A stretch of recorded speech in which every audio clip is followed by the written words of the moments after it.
न्यायदानाला विलंब म्हणजे न्याय नाकारणं असं म्हटलं जातं. पण विविध कारणांनी देशात न्यायालयीन खटल्यांची सुनावणी अत्यंत धीम्या गतीनं होते. विशेषतः दिवाणी न्यायालय म्हणजे कोणताही दावा अगदी 5 ते 10 वर्ष सहज चालणार असं समजलं जातं. ही परिस्थिती बदलण्यासाठी केंद्र आणि राज्य सरकारनं प्रयत्न सुरू केलेत. महाराष्ट्र शासनानं गॅझेट काढून सिव्हिल प्रोसिडिंग कोडमधील 1908 सेक्शन 9A ही तरतूद रद्दबातल ठरवली आहे.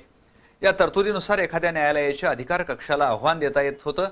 या तरतुदीचा गैरवापर करून खटला लांबवला जात होता असं सरकारचं म्हणणं आहे. दुसरीकडे वकील वर्गानं मात्र या बदलावर नाराजी व्यक्त केली आहे. नव्या निर्णयामुळे मेरिट नसलेले खटलेही दाखल होतील असं कायदेतज्ञांनी सांगितलं. देशातील बहुतांश कायदे ब्रिटिशकालीन असल्यानं त्यातील तरतुदी वेळकाढू आणि धीम्या गतीनं कामकाज करण्यास पूरक आहेत. नरेंद्र मोदी यांनी केंद्रात सत्ता काबीज केल्यानंतर मात्र कालबाह्य कायदे रद्दबातल करून न्यायालयीन प्रक्रिया गतिमान करण्याचा प्रयत्न सुरू केला आहे. त्याचाच एक भाग म्हणून महाराष्ट्र सरकारनं विविध कायद्यांमधील अनावश्यक कलमं रद्द करण्याचा निर्णय घेतला आहे. विधी आणि न्याय विभागानं सिव्हिल प्रोसिजर कोडमध्ये बदल करण्याचा निर्णय घेतला आणि 27 जून रोजी त्याचं गॅझेट काढलं. त्यानुसार CPC 1908 मधील सेक्शन 9A रद्दबातल करण्यात आला आहे. दिवाणी न्यायालयात एखादा खटला दाखल झाला असेल तर या तरतुदीचा वापर करून मूळ खटल्यालाच आव्हान देता येत होतं. किंबहुना न्यायालयाची कार्यकक्षा ठरवण्यासाठी ही तरतूद असल्यानं त्यावर निर्णय झाल्याशिवाय मूळ कामकाज चालवता येत नव्हतं. मात्र तिथंच खरी मेख होती. सेक्शन 9A खाली हरकत दाखल झाल्यानंतर त्याच्यावरील सुनावणी लांबवता येत होती आणि मूळ कामकाज पटलावर येण्यास विलंब होत होता असं सरकारचं म्हणणं आहे. प्रत्यक्षात मात्र वकील वर्गानं या बदलाबाबत नाराजी व्यक्त केली आहे.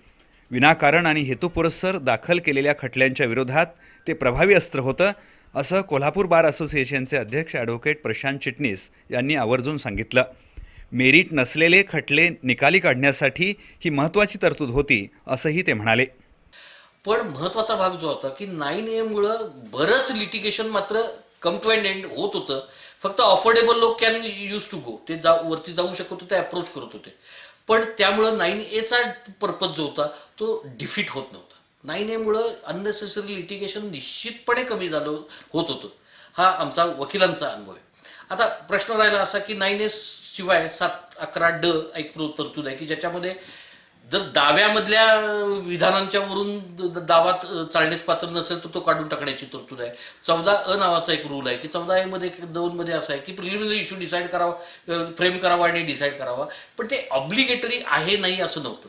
9Aचं प्रोसिडिंग असं होतं की ज्याच्यामध्ये एकदा तो अर्ज आला की या कोर्टाला ज्युरिस्डिक्शन नाही, ह्याचा प्रिलिमिनरी इश्यू याचा निघावा की कोर्टाला त्या कामामध्ये दुसरं कुठलंही इतर पुढचं ॲप्लिकेशन किंवा काम चालवता येत नव्हतं. हा 9Aचा महत्त्वाचा त्याबद्दलचा भाग होता.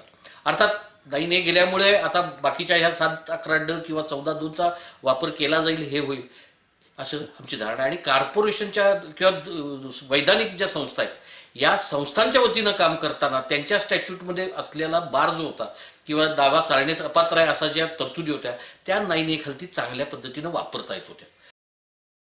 त्याचवेळी इतर कलमांचा वापर करून न्यायालयाच्या कार्यकक्षेला आव्हान देणं अजूनही शक्य आहे याकडं ॲडव्होकेट विवेक घाटगे यांनी लक्ष वेधलं. न्यायदानाच्या प्रक्रियेची गती वाढवायची असेल तर दावा दुरुस्ती आणि इतर बाबींमध्ये सुधारणा आवश्यक असल्याचं मत ॲडव्होकेट चिटणीस यांनी व्यक्त केलं.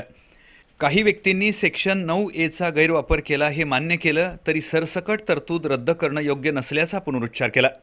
या दुरुस्तीबद्दल मतमतांतरं असू शकतीलही, मात्र न्यायदानाची गती वाढवण्यासाठी पावलं उचलावीत या दृष्टिकोनातून प्रयत्न सुरू झालेत याचंही कौतुक आणि स्वागत करणं आवश्यक आहे.